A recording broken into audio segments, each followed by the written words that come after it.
court. Extra pass. And it goes for the win! For the win! Good! They did it! Now it's Page off balance. Puts it up.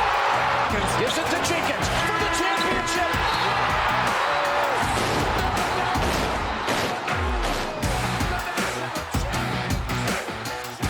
Michigan Software Labs, can you believe it? March Madness has officially finished. That means a champion has been crowned, the nets have been cut. Wild. I can't believe it. I can't believe the time's here. But most importantly, it is time to crown your champion, because that is all what we are here for. That's what we've been waiting for. So before we dive into our final awards, let's take one final look at one more tournament update. All right, in the first Final Four matchup, San Diego State was neck and neck with Florida Atlantic. It was a wild race to the finish kind of a game, and in true March Madness fashion, it took an absolute buzzer beater from San Diego State to win this game, propel them to the championship. It was insane. Everything you wanted to see.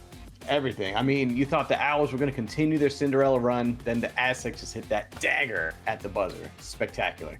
And then on the other side, UConn just kind of made it look easy. They took care of Miami and winning by 13. I mean, the Huskies were just steamrolling this tournament. They said, Final Four, we got this. Natural disasters, get out of here. We're from the Northeast. We got nor'easters. We know all the snow. We don't worry about those hurricanes. And they took care of business, man. Pretty wild, actually. And that actually carried over into the championship as well. UConn steamrolled again. That San Diego State magic was not enough to take out the Huskies this year. They won every game in the tournament by double digits. Wow. I mean, that's crushing it. Okay, Kemper, now here's the question. Is UConn a blue blood? Is that what you would say by now? 5 championships in 25 years. Big arguments about that. In my book, absolutely they're a blue blood. And they're a blue team. So, And they are blue. duh. Double. So that's right. UConn won in steam-rolling fashion. They were the best team throughout the whole tournament, and they proved it by cutting down those nets at the end.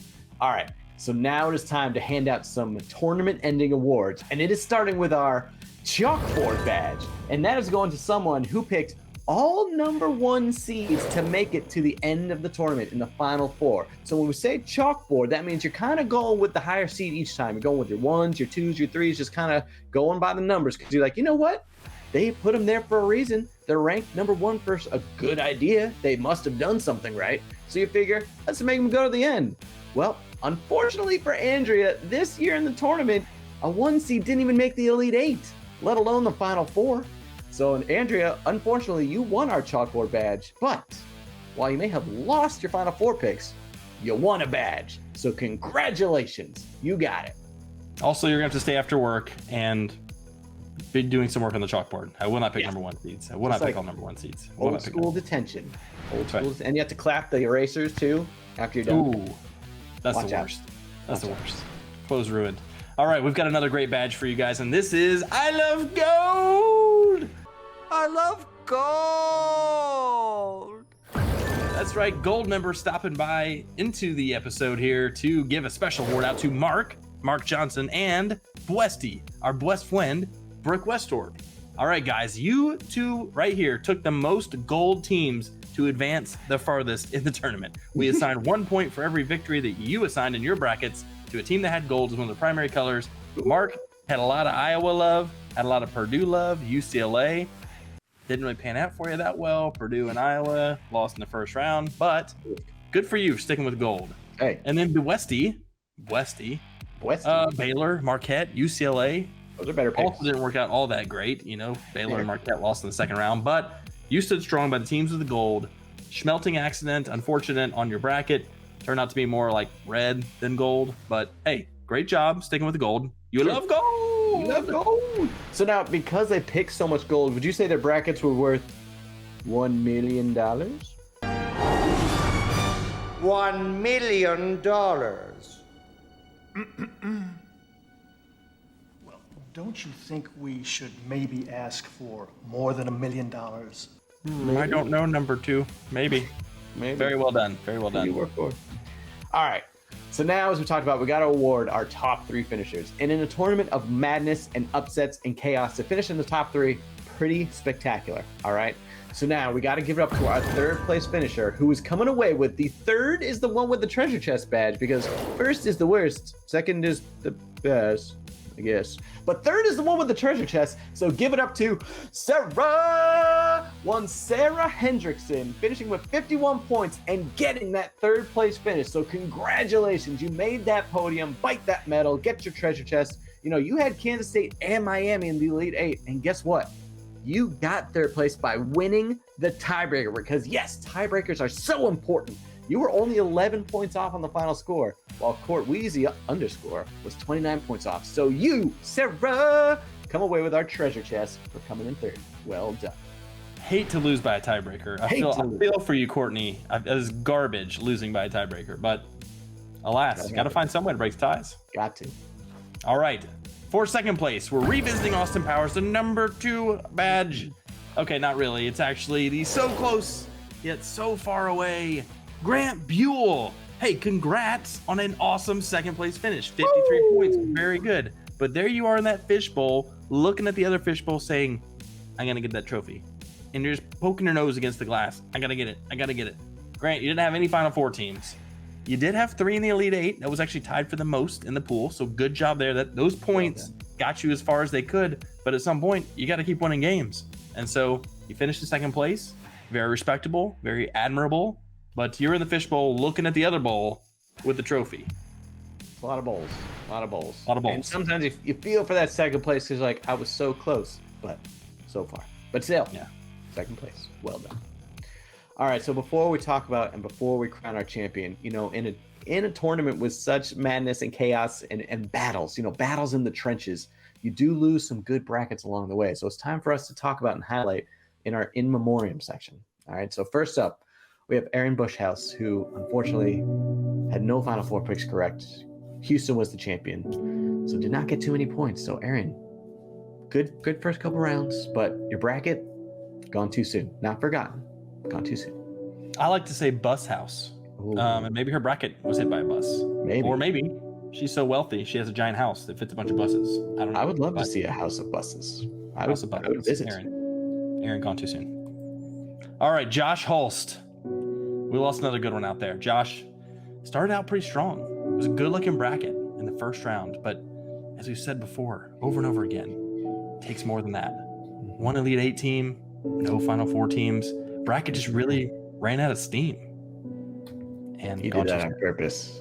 He picked the Boilermakers. He did that on purpose. Well done. Well done. And then finally, we also got to talk about one Scott. You know, Scott Schmitz. You know, had Alabama as his champion. Thought, you know what? They're the number 1 overall seed. Let's do this thing. Great in football. Why not basketball? It's time for them to shine. You know, unfortunately, but again, when you only get one Elite Eight team, no Final Four picks, ain't gonna help you. Tide, they ain't gonna be rolling. They fell flat, just like a bracket. Gone too soon. Gone too soon. All right, folks.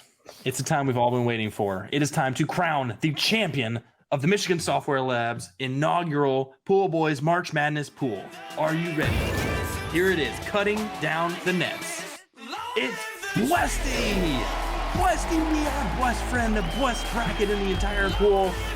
That's right, Brooke Westhorpe absolutely crushed it. She picked UConn to be the champion, and that was huge for her. Not only in this bracket, but also, I got to tell you, Brooke, in all the pools that we're doing, which are millions of pools, you had the highest score of everybody. 118 points. UConn is a champion. Incredible run. Incredible run. Oh my gosh. Everyone just be hoisting her up on a chair, doing the Hava Nagila for all those who've been to a bar bat mitzvah. Congratulations. Cut down those nets. Our best friend, B. Westy. Congrats. All right, so now that we have crowned our champion and she is cutting down those nets, it's time to take one final look at your Michigan Software Labs leaderboard. So as we mentioned, number 1, Westy, getting that number 1 finish. In second, you got Grant Buell, and then finishing off with the tiebreaker to take third place, Sarah Hendrickson. And then unfortunately in fourth, Court Wheezy underscore just missed finishing that top 3 because of said tiebreaker. Then you got finishing off with number 5, we got Johnny Rocket. Number 6, Joe K. 7, Key Win. 8, Andrea. Number 9, Not Dog picking Not Dogs. And then rounding out your top 10 was Jesse. So again, in a season, in a madness tournament like this, chaos ensues. To finish in your top 10 is a great accomplishment. So congratulations to our top 10 finishers. Well done, Michigan Software Labs. We want to give a special shout out to one final person here. Andrea Kuzmiers. If it weren't for Andrea, guys, this thing wouldn't have happened. And we hope you had an awesome time. We really do. We had a blast roasting you guys, lifting you up, cheering you on, going through the tournament with you. But you got to give a special thanks around the office to Andrea, because Andrea's the one that hooked this thing up. Thank you so much, Andrea. It's been a pleasure to work with you. And we hope that we'll be able to do this again in the future, guys. We really do.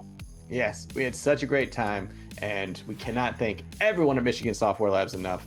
Just to see some of the chatter on the message boards, just getting some of the messages that we received. It's been so much fun. We can't wait to do it again next season. So until next March Madness, the Pool Boys are out. Anything is possible.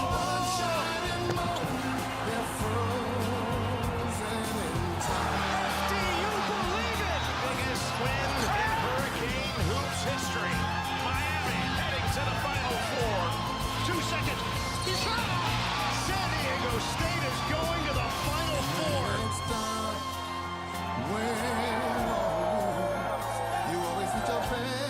There's no other team going to the Final Four than UConn.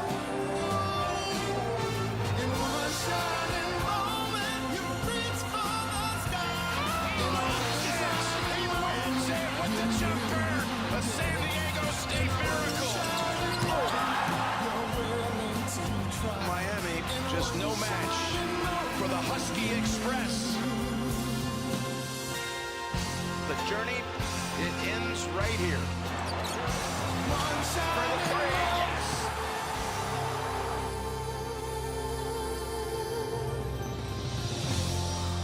Hurley and the Huskies have their dreams come true.